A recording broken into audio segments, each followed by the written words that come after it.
تخيل تبقى ماسك موبايلك في ايدك وفجأة البطارية تتنفخ بالشكل اللي انت هتشوفه دلوقتي، والشاشة تترفع من مكانها زي ما انت شايف كده.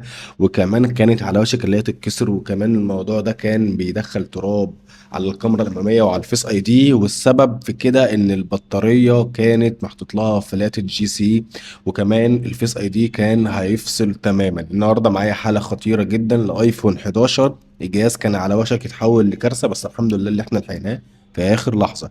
الجهاز ده جاي لي والبطاريه منفوخه بشكل واضح جدا، بس المشكله مش في البطاريه المنفوخه. المشكله والسبب الاكبر ان البطاريه كانت متعليه بفلاتة جي سي، اللي احنا دايما بنقول دي من اخطر الحاجات اللي ممكن تركبها في جهازك لما تيجي تغير بطاريه. وده للاسف اللي ضغط على البطاريه وخلاها مع الوقت تتنفخ وتعمل المشكله دي. اي بطاريه ليثيوم لما بتتحط تحت ضغط كبير او تركيب غلط، او تبدا تنقل لها فلاتات او تركب لها فتل جي سي زي ما انت شايف كده، بيحصل مشاكل والبطاريه بتبوظ وبتتنفخ. والمشكله الاكبر اللي ده بيعمل مشكله ممكن في البورده، او مشكله في الشاشه او في الظهر. طبعا الانتفاخ اللي رفع الشاشه من مكانه، والشاشه كانت حرفيا هتتكسر، بس احنا الحمد لله قدرنا اللي احنا ناخد بالنا منها. مش بس كده طبعا، الفراغ اللي حصل ما بين الشاشه وما بين الهاوسنج اللي كان مدخل تراب على الكاميرا الاماميه وعلى حساس الفيس اي دي، كل ده وانا احنا خدنا بالنا منه ونضفناه كويس عشان ما يحصلش اي مشكله في الفيس اي دي. الجهاز كان تجميع، وكل المسامير كانت زي ما انتوا كنتوا شايفين كده مفكوكه من مكانها. احنا رفعنا البطاريه القديمه وهنركب دلوقتي بطاريه جديده. وطبعا اول حاجه لما ركبت البطاريه الجديده أخدت بالي وحطيت لزقات على الكاميرات الأمامية، وكمان زي ما انتوا شايفين كده كل المسامير ما كانتش ماسكة كويس وتقريبا مفكوكة بسبب إن الفريم ما كانش ماسك نفسه كويس.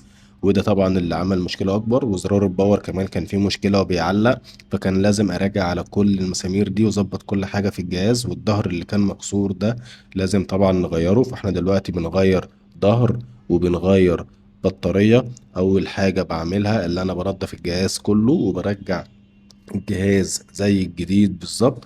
ولازم تاخد بالك منها، اللي انت لما تيجي تغير بطارية لجهاز الايفون بتاعك ما تفكرش ان انت تغير بطارية وتركب فلاتة جي سي، علشان ده من اكتر الاسباب اللي هي ممكن تعمل لك مشاكل وتخلي الجهاز يراستر، وتخلي الجهاز يقف على لوجو ابل، تخلي الجهاز ما يشحنش.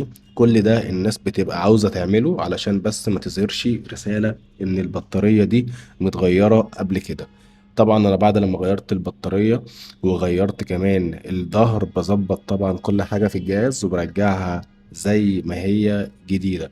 اكبر غلطة بقى انت ممكن تعملها في جهازك ان انت تسيب البطارية منفوخة وتقول الحمد لله لسه شوية هقعد شوية لما اغيرها. الموضوع ده ممكن يقلب معاك في لحظة، وتلاقي البطارية اتنفخت معاك في لحظة، وتلاقي حصل مشكلة كبيرة في جهازك. لو جهازك بدأ يحسسك ان في اي مشكلة هتحصل، بدأ يسخن، الشاشة بدأت تترفع من مكانها، لازم تروح لأقرب مركز صيانة جنبك وتكشف عليه علشان ما يحصلش مشاكل اكبر من كده. ما تنساش لو وصلت لنهاية الفيديو تعمل لايك واشتراك في القناة، ولو عندك مشكلة في جهازك اكتب لي في الكومنتات. It's in my head, a collage and they spread. I'll be great one day, going off of my meds. No, I'm not giving up, no, I'm not giving in. I will make it to the top, taking off in the wind. I gotta make it, I'm saving every day to taste it. I'm patient, but my mind, it can hardly take it. I'm chasing a dream that I've had for several ages. A vacant, modern kingdom for the taking.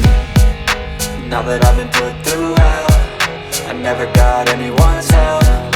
I had to do it all myself. I don't ever slow up, no I don't take shit. I got no love for the fakeness. If you wanna play tough and wanna hate this, I'll always show up and make a statement. I don't ever slow up, no I don't take shit. I got no love for the fakeness. If you wanna play tough and wanna hate this, I'll always show up and make a statement. I don't ever slow up, no I don't take shit. I got no love for the fakeness. If you wanna play tough and wanna hate this, I'll always show up